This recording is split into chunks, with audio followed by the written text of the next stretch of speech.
وقالوا الحمد لله الذي صدقنا وعده نتبوأ من الجنة حيث نشاء فنعم أجر العاملين কোরআনে কারীম পারা নম্বর 24 সূরার নাম সূরা জুমার পৃষ্ঠা নম্বর 5 বাম দিকের পৃষ্ঠা নিচের থেকে 3 লাইন উপরে আল্লাহ বলছেন وقالوا الحمد لله الذي صدقنا وعده وأورثنا الأرض نتبوأ من الجنة حيث نشاء জান্নাতীরা জান্নাতে প্রবেশ করবেন, আল্লাহকে বলবেন all praise is due to Allah, o my universal lord, আপনার অসংখ্য শুকরিয়া, হামদ ও সানা সুজুদ যে আপনি আমাদেরকে আপনার প্রতি স্তুতি বন্দনা হামদ ও সানা জ্ঞাপন করছি যে আপনি আমাদের দুনিয়াতে স্থায়িত্ব দিয়েছিলেন এবং আখিরাতে আসার পরে আপনি আমাদেরকে জান্নাতে রিজার্ভেশন দিলেন,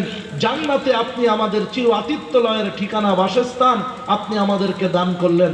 এজন্য জান্নাতীদের প্রথম বাক্য কি হবে ভাই, সবাই বলি, জান্নাতীদের প্রথম বাক্য কি হবে? আলহামদুলিল্লাহ। কি হবে? আলহামদুলিল্লাহ। চলতে ফিরতে উঠতে বসতে সর্বহালতে ইনশাআল্লাহ আলহামদুলিল্লাহ বলতে পারবো, আলহামদুলিল্লাহ বলতে পারবো। আল্লাহ আল্লাহ রব্বুল আলামিন তিনি রাজি হয়ে যাবেন, খুশি হয়ে যাবেন। আল্লাহ সুবহানাহু ওয়া তাআলা আহকামুল হাকিমিন, তিনি অত্যন্ত আপনার দয়াময় মায়াময়।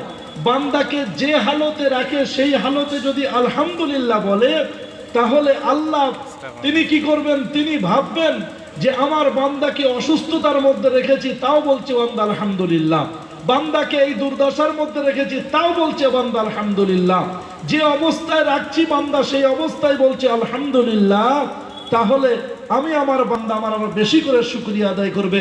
একটা ছোট্ট ঘটনা আপনাদের মাঝখানে বলে দিই। কেউ কেউ বলেছেন যে একজন বাদশা ছিলেন, সেই বাদশার একজন আপনার উজির ছিলেন। তো সেই উজির মশাই যা কিছু হতো প্রত্যেক অবস্থায় বলতেন আলহামদুলিল্লাহ, যা করে আল্লাহ ভালোর জন্যই করে। তো এই বাদশা সিদ্ধান্ত নিয়েছেন আমি তুমি আর আমার আট্টবর্গেরা আমরা পশু শিকারে যাব জঙ্গলে। তো জঙ্গলে পশু শিকারে যাব আগামীকাল আর্লি মর্নিংয়ে, আগামীকাল প্রাতকালে প্রভাতকালে সকালে একেবারে সূর্য ওঠার আগে আগে আমরা সবাই সফরে বেরিয়ে যাব জঙ্গলে পশু শিকারে। সকালে পশু শিকারে যাবেন, সব কিছু রেডি। উজির সাহেব সকালবেলা এসে দেখছে আঙুলটা ফ্র্যাকচার হয়ে গেছে, বাদশার আঙুলটা ফ্র্যাকচার হয়ে গেছে। তো বাদশা আঙুলটা দেখিয়ে বলছে দেখো রাত্রেবেলা এই ঘটনা ঘটেছে, আঙুলটা ফ্র্যাকচার হয়ে গেছে, এই জন্য ব্যান্ডেজ করে আছে।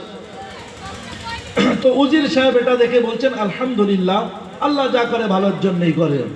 এখন বাদশা তো বাদশাই হয়, তার মুড খারাপ হয়ে গেছে যে আমার আঙুল ফ্র্যাকচার হয়ে গেছে, তুমি আমার সমবেদনা প্রকাশ করবে, দুঃখ এবং সংবেদনশীল হয়ে আমাকে বলবে যে আল্লাহ আপনার এটা আঙুলটা ফ্র্যাকচার হয়ে গেল, এটা কেমন হলো, কি করে কি হবে, সব কিছু বলতে। এসব কথা না বলে তুমি বলছো আল্লাহ যা করে ভালোর জন্যই করে। বাদশা রেগে গিয়ে প্রতিশোধ পরায়ণ হয়ে সিদ্ধান্ত নিলেন যে ওকে জেলখানার মধ্যে ভরে দেব। ওনাকে লোকজন দিয়ে পুলিশ প্রশাসনকে দিয়ে